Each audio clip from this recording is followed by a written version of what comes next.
नमस्कार दोस्तों, आप सभी का स्वागत है मेरे YouTube चैनल अनुपम मर्यादा में। दोस्तों, आज मैं आया हूँ हिसार शहर की सबसे बड़ी एकेडमी आवर्स एकेडमी में। आज मेरे साथ जुड़े हुए हैं इंजीनियर सुरेंद्र पुनिया जी। आज हम इनसे बातचीत करेंगे और आने वाली परीक्षाओं के बारे में इनसे पूछेंगे। तो सर, सबसे पहले आपका स्वागत है हमारे YouTube चैनल पर। आपका भी आदित्य जी और आपके अनुपम हरियाणा चैनल को भी बहुत बहुत शुभकामनाएं। बहुत बहुत और धन्यवाद हाँ सर जी। आपका। सर, सबसे पहले मैं आपसे ये पूछना चाहूँगा कि कुछ बच्चे जो होते हैं 10th और 12th पास आउट करने के बाद में वो अपनी फ्यूचर जो एजुकेशन होती है उसका जो डिसीजन है सही से नहीं ले पाते कि उनको किस लाइन में जाना है, मेडिकल, नॉन मेडिकल, आर्मी वगैरह। तो उन बच्चों के लिए आप क्या संदेश देना चाहेंगे? सबसे पहले पूरे हरियाणा वासियों को मेरा नमस्कार। मैं सुरेंद्र पुनिया आवर्स एकेडमी संकल्प करियर इंस्टीट्यूट की तरफ से सभी का बहुत बहुत अभिनंदन करता हूं। फर्स्ट ऑफ ऑल तो मैं आदित्य जी ये बताना चाहूँगा, जो बच्चा 10th क्लास कर लेता है या 10th के एग्ज़ाम देने के बाद हाँ जी। सबसे बड़ा उसका डिसीजन जो होता है, कैरियर का जो चुनाव होता है, वो उसी टाइम डिसाइड हो जाता है। 10th के बाद बच्चे को किस फील्ड में जाना है, किस तरीके से वो ग्रोथ करेगा या किस फील्ड में कैसा वो अपने आप को उधार पाएगा और कितना अपना रिजल्ट बेटर बना पाएगा। ये 10th के बाद ही डिसीजन हो पाता है एक्चुअल में।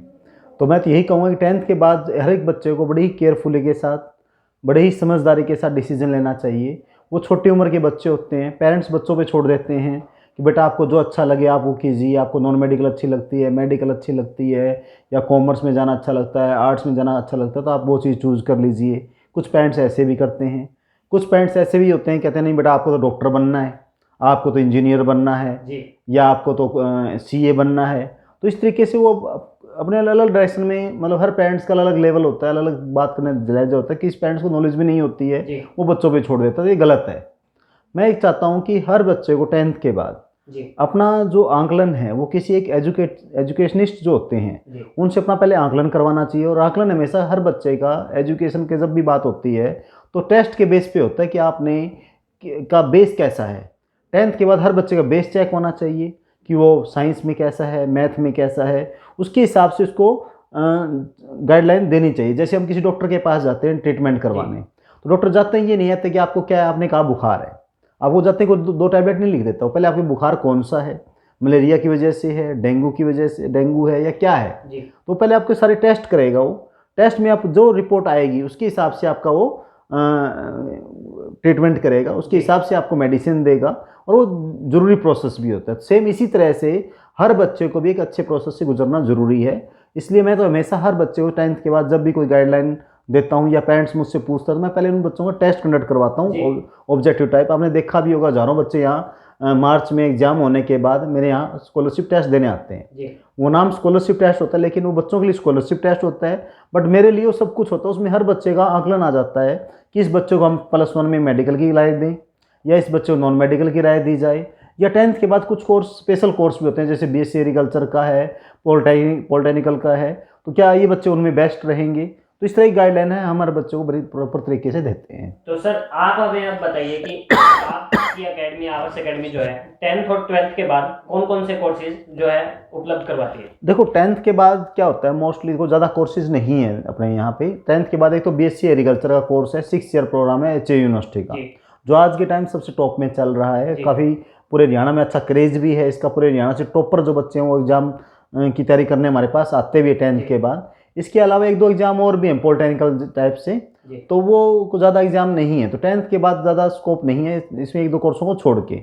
इसके बाद मेन जो होता है वो +2 होने के बाद ही हम डिसीजन ले पाते हैं कि जैसे 10th के बाद +1 +2 डिसीजन लिया गया, वो मेन डिसीजन होता है कि medical, non medical, commerce, arts, कौन से फील्ड में बच्चा बेस्ट परफॉर्मेंस करेगा। उसके बाद आईआईटी पीएमटी का जो सेगमेंट होता है, जो मेडिकल नॉन मेडिकल के बच्चे हैं वो जा सकते हैं उसमें। इसी तरह से कॉमर्स है, इसी तरह से आर्ट्स हैं, आर्ट्स के बच्चे कहाँ कहाँ जा सकते हैं। उसके बाद +2 के बाद कई रास्ते खुलते हैं जॉब्स के लिए। आर्मी में भी है, ऐसी कई चीज़ें।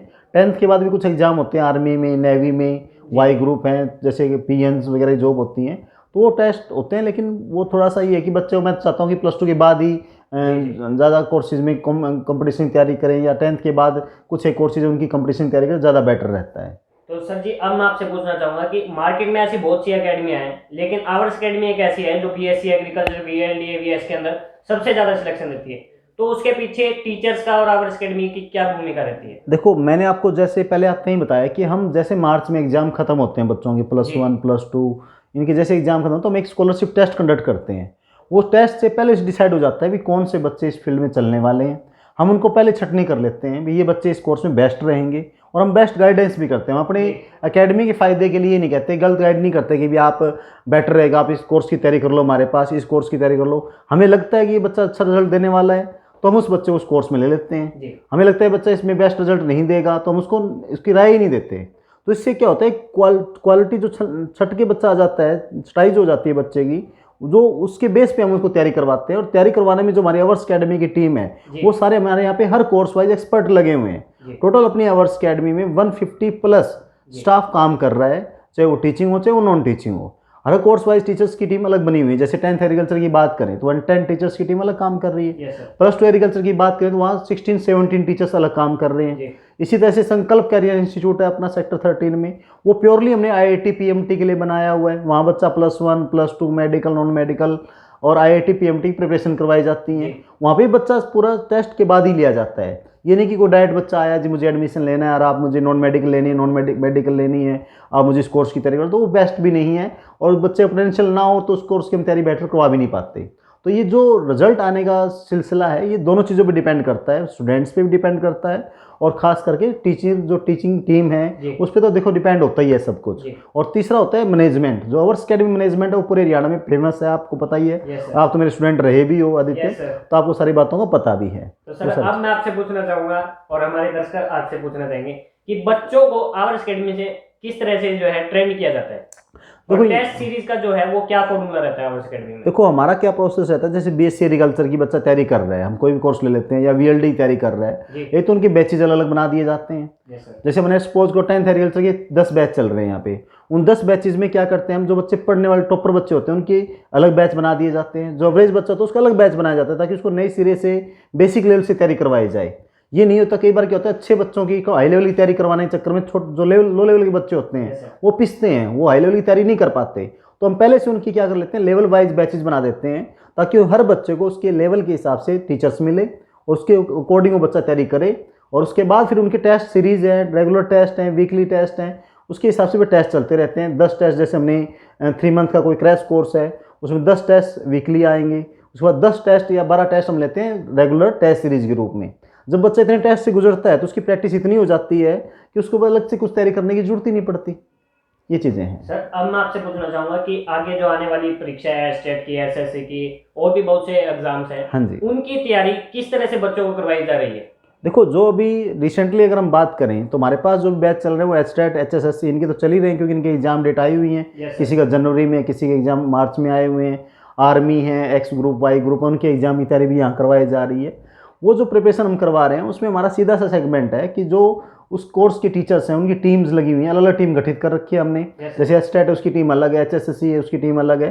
वो टीम जो है वो पूरे पैकेज के हिसाब से बच्चों को तैयारी करवा रही है। जैसे HTET में जो सब्जेक्ट आते हैं उन्हीं सब्जेक्ट को गाइडलाइन के अकॉर्डिंग बच्चों को पढ़ाया जा रहा है। गवर्नमेंट की जो गाइडलाइन है जिसमें क्या सिलेबस आएगा, क्या कंटेंट है, वही कंटेंट पढ़ाया जा रहा है जो बच्चे के लिए नीडी है।